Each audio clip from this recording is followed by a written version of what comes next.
বাড়িতে গাছ থাকলে নাকি মেয়েদের বিবাহ হয় না, দয়া করে বিষয়টি জানাবেন। আমি ছোট থেকে শুনে আসছি তেঁতুল খেলে বা তেঁতুল গাছের নিচে হাঁটলে নাকি মেধা কমে যায়, এটা কি সত্যি? আমরা যারা শহরে থাকি তারা চিরুনির সঙ্গে উঠে আসা চুল ফেলবো কোথায়? ফরজ গোসলের উত্তম পদ্ধতি কি? বাচ্চা ডেলিভারির সময় ও পরে 40 দিন যে কাপড় মায়েরা পরিধান করেন, পরবর্তীতে সেই কাপড় ধুয়ে পরিধান করে কি নামাজ পড়া যাবে, নাকি সেই কাপড় ফেলে দিতে হবে? আমার জামাইয়ের অনেক রাগ, তার রাগ কমার জন্য কি করতে পারি? আমার সন্তান সবসময় অসুস্থ থাকে, মা হিসেবে সন্তানের সুস্থতার জন্য কি কি আমল করতে পারি? ছোট বাচ্চা যদি নামাজ পড়ার সময় সামনে এসে দাঁড়ায় বা খেলা করে, তাহলে কি তাকে সামনে থেকে সরানোর চেষ্টা করব, নাকি তাকে তার মতো খেলতে দিব? চলুন তাহলে আর কথা না বাড়ি আমরা প্রশ্ন উত্তরে চলে যাই সরাসরি। ফাতিমা রহমান লিখেছেন, বাচ্চা ডেলিভারির সময় ও পরে 40 দিন যে কাপড় মায়েরা পরিধান করেন, পরবর্তীতে সেই কাপড় ধুয়ে পরিধান করে কি নামাজ পড়া যাবে, নাকি সেই কাপড় ফেলে দিতে হবে? বাচ্চা ডেলিভারির সময় এবং পরবর্তীতে 40 দিন কাপড় থাকে, সেই কাপড়গুলো যদি নাপাক থাকে, রক্ত থাকে, সেগুলো ধুয়ে তো অবশ্যই তারা পবিত্র করে পড়তে পারবেন। এই কাপড় ফেলে দেওয়ার কোনো কারণ নেই। যদি সেগুলো পরিচালনা করে পড়ার সুযোগ থাকে অবশ্যই তারা পড়তে পারবেন। ফাহমিদা ইউসা এর দিকে লিখেছেন, আমার সন্তান সবসময় অসুস্থ থাকে, মা হিসেবে সন্তানের সুস্থতার জন্য কি কি আমল করতে পারি? এবং ফাহমিদা, আল্লাহ তাআলা আপনার সন্তানকে পরিপূর্ণ সেবা দান করুন, আমরা দোয়া করি। মা হিসেবে সন্তানের সুস্থতার জন্য আপনি তো সাধারণভাবে দোয়া করবেন, দোয়া কবুলের যে সময়গুলো আছে সেগুলোতে আলাদা করে দোয়া করবেন। মা বাবার দোয়া সন্তানের জন্য অনেক বেশি উপকারী। এর বাইরে তার রোগ নির্ণয়ের জন্য ট্রিটমেন্ট করা অথবা রুকিয়ার ব্যবস্থা করা সেটা আপনি করবেন ইনশাআল্লাহ। পাশাপাশি জমজমের পানি পান করাতে পারেন যদি সুযোগ থাকে। সকালে আজওয়া খেজুর খাওয়ানোর চেষ্টা করতে পারেন খালি পেটে, এটিও শেফা হিসাবে কাজ করে। কালোজিরা, মধু, এগুলো শেফার কাজ করে হাদিস থেকে সুস্পষ্টভাবে এবং বিশুদ্ধভাবে প্রমাণিত। সো এগুলো আপনি তাকে নিয়মিত করাতে পারেন এবং সেই সাথে আল্লাহ তাআলা আপনাকে এবং সন্তানকে যেন সবর এর তৌফিক দান করে সেটা আমরা করছি। জান্নাতুল ফেরদাউস আপনি লিখেছেন, ছোট বাচ্চা যদি নামাজ পড়ার সময় সামনে এসে দাঁড়ায় বা খেলা করে, তাহলে কি তাকে সামনে থেকে সরানোর চেষ্টা করব, নাকি তাকে তার মতো খেলতে দিব? যদি সে আপনার খুব বেশি ডিস্টার্ব করে তাহলে সেক্ষেত্রে আলতোভাবে সরাতে পারেন যাতে আমলে কাসির না হয়, অর্থাৎ আপনি সরাতে গিয়ে আবার এত বেশি মুভমেন্ট করলেন যে আমলে কাসির হয়, এরকম যেন না হয় সেই জিনিসটি খেয়াল করতে হবে। আর যদি সেটা না পারেন তাহলে বা এত বেশি মুভমেন্ট না হয়, বরং তার সে যেটা খেলছে সে খুবই হালকা পাতলা খেলছে, এরকম যদি হয় তাহলে সেক্ষেত্রে তাকে তার মতো খেলতে দিবেন। আপনি অযথাই তাকে ধরতে গিয়ে নিজের নামাজের মনোযোগ নষ্ট করা কিংবা নামাজের যে কাইফিয়ত, নামাজের যে অবস্থার মধ্যে আপনি আছেন সেটির পরিবর্তন করতে যাবেন, সেটার প্রয়োজন নেই। তাহারাত তানি আপনি লিখেছেন, আমরা যারা শহরে থাকি তারা চিরুনির সঙ্গে উঠে আসা চুল ফেলবো কোথায়? বাইরে ফেলার পর ময়লা ফেলার লোকেরা বিক্রি করলে কি আমাদের গুনাহ হবে? কেউ যদি কুড়িয়ে নিয়ে বিক্রি করে তাহলে আমাদের গুনাহ হবে না। তবে আমরা চাইলে আমাদের আশেপাশে যেখানে খুব বেশি আপনার ময়লা নয়, ড্রেন ইত্যাদি নয়, খুব নোংরা জায়গা নয়, সেরকম জায়গা আমরা ফেলে দিতে পারি এবং সেই জায়গাগুলো আমরা খুঁজে বের করতে পারি। আবার প্রতিনিয়ত তো আর খুঁজে বের করা যায় না, তাহলে সেক্ষেত্রে আমরা কোনো এক জায়গায় সঞ্চয় করে রাখতে পারি। একসাথে হইলে পরে কোনো মাটির নিচে পুঁতে ফেললাম বা কোনো জায়গায় ফেলে দিলাম, সেই কাজটি আমরা করতে পারি। মানুষের শরীরের কোনো অংশ বিক্রি করা জায়েজ নয়, এটা মানবতার অপমান। যার কারণে কোনো ব্যক্তি তার শরীরের কোনো কিছু, সেটা চুল হোক, অন্য কিছু হোক, এগুলো বিক্রি করে এটা জায়েজ নয়। কেউ যদি কুড়িয়ে নিয়ে বিক্রি করে তাহলে সেক্ষেত্রে আপনার গুনাহ হবে না। হৃদয় আপনি লিখেছেন, মাগরিবের জামাতের আগে কি আসরের কাজা নামাজ আদায় করা যাবে? মাগরিবের জামাতের ঠিক আগ মুহূর্তে যদি হয়, সূর্য ডুবছে তখন করা জায়েজ হবে না। সূর্য ডুবে গেছে, মাগরিব রক্ত হয়ে গেছে, তারপর চাইলে আপনি কাজা করতে পারেন যদি সুযোগ থাকে। আর না হলে সূর্য ডুবার যথেষ্ট আগে, ধরুন সূর্য ডুবার 15 মিনিট আগে, 20 মিনিট আগে আপনি মাগরিবের আসরের নামাজ কাজা থাকলে পড়লেন, সেটি আদায় করতে পারেন, কোনো অসুবিধা নেই। স্নিগ্ধ সকাল এর থেকে আপনি লিখেছেন, আমার জামাইয়ের অনেক রাগ, তার রাগ কমার জন্য কি করতে পারি?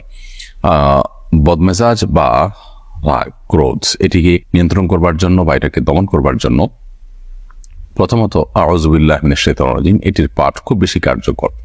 বেশি বেশি আউযু বিল্লাহি মিনাশ শাইতানির রাজিম পাঠ করলে সাধারণত মানুষের রাগ নিয়ন্ত্রণ করা সম্ভব হয়। তিনি যে সমস্ত খাবার খান, যে সমস্ত পানীয় গ্রহণ করেন, সেগুলোতে আপনি 7 বার আউযু বিল্লাহি মিনাশ শাইতানির রাজিম পড়ে ফু দিয়ে তাকে খাওয়াতে পারেন। এটা অভিজ্ঞতা দ্বারা প্রমাণিত যে অনেক সময় রাগ প্রশমিত হয়। তাছাড়া ক্রোধ দমন বিষয়ক বিভিন্ন মোটিভেশনাল স্পিচগুলো তাকে শোনাতে পারেন এবং এ বিষয়ে ভালো ভালো বইও আছে, সেগুলো তাকে দিতে পারেন। আল্লাহ তাআলা তার ইসলাহ এবং সংশোধন নসিব করুন। বিলকিস বানু লিখেছেন, চলতি হিসাবে ব্যাংকে টাকা রাখা হলে তা অনিচ্ছা সত্ত্বেও কিছু অতিরিক্ত টাকা মূল টাকার সাথে যোগ হয়ে যায়, করণীয় কি?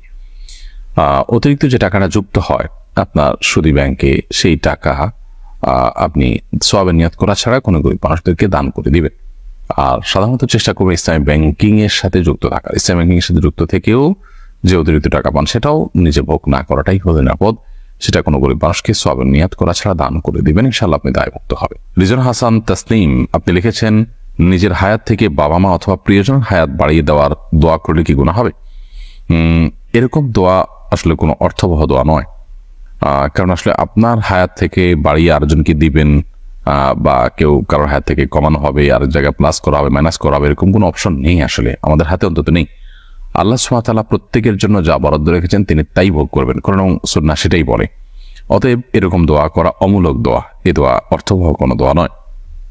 আমরা যেটি করতে পারি সেটা হলো, যাদের নেক হায়াত বৃদ্ধি চাই তাদের জন্য আমরা আল্লাহর কাছে দোয়া করবো, আল্লাহ তার হায়াত বৃদ্ধি করে দেন, তাকে নেক হায়াত দেন, দীর্ঘদিন তাকে আপনি ইমানের সাথে বাঁচিয়ে রাখেন, আমার সাথে বাঁচিয়ে রাখেন, সেটাও আমরা করতে পারি। কিন্তু অমুকের হায়াত থেকে আমার নিজের হায়াত থেকে আপনি কমায় তাকে বাড়ায় দেন, এটার কোনো প্রয়োজন নেই, কারণ আল্লাহর কাছে তো অভাব পড়ে যে আমারটা কমায় তাকে বাড়ায় দিতে হবে। শরীফুল ইসলাম শরীফ আপনি লিখেছেন, ফরজ গোসলের উত্তম পদ্ধতি কি?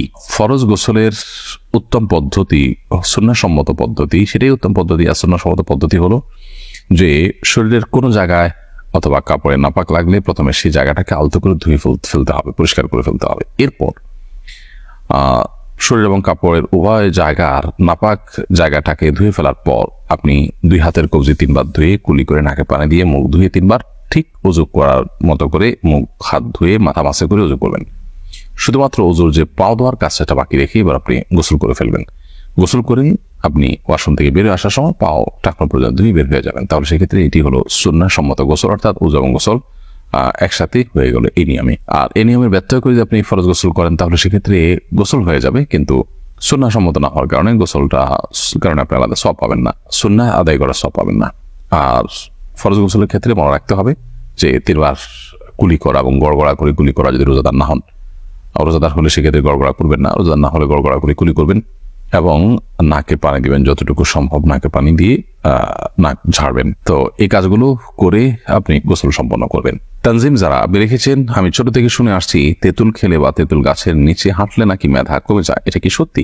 এটার কোনো বৈজ্ঞানিক ভিত্তি তো নেই এবং কোরআন হাদিসের আলোকেও এটি প্রমাণিত নয়। এটির কোনো অভিজ্ঞতা দ্বারা প্রমাণিত আছে কিনা আমি জানি না, তবে কোরআন হাদিস দৃষ্টিকোণ থেকে এরকম কোনো কথা তো নেই, বরং বৈজ্ঞানিক ভাবেও তেঁতুল খেলে ব্রেইন কমে যায়, মেধা কমে যায়, এরকম কথা আছে বলে আমি জানি না।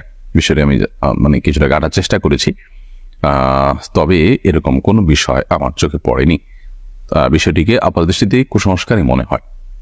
তবে যদি অভিজ্ঞতা দ্বারা এটি প্রমাণিত হয়, গবেষণা দ্বারা প্রমাণিত হয় তাহলে ভিন্ন কথা, কিন্তু সেরকম কিছুও কিন্তু কোথাও আছে বলে আমার জানা নেই এবং আমি অন্তত এই পর্যন্ত দেখিনি। তো একজন মুসলিম সাধারণত ধারণা প্রসূত অথবা আপনার কুসংস্কার নির্ভর কোনো কথা বা কোনো বিশ্বাসের উপর তিনি কখনো ভর করতে যাবেন না।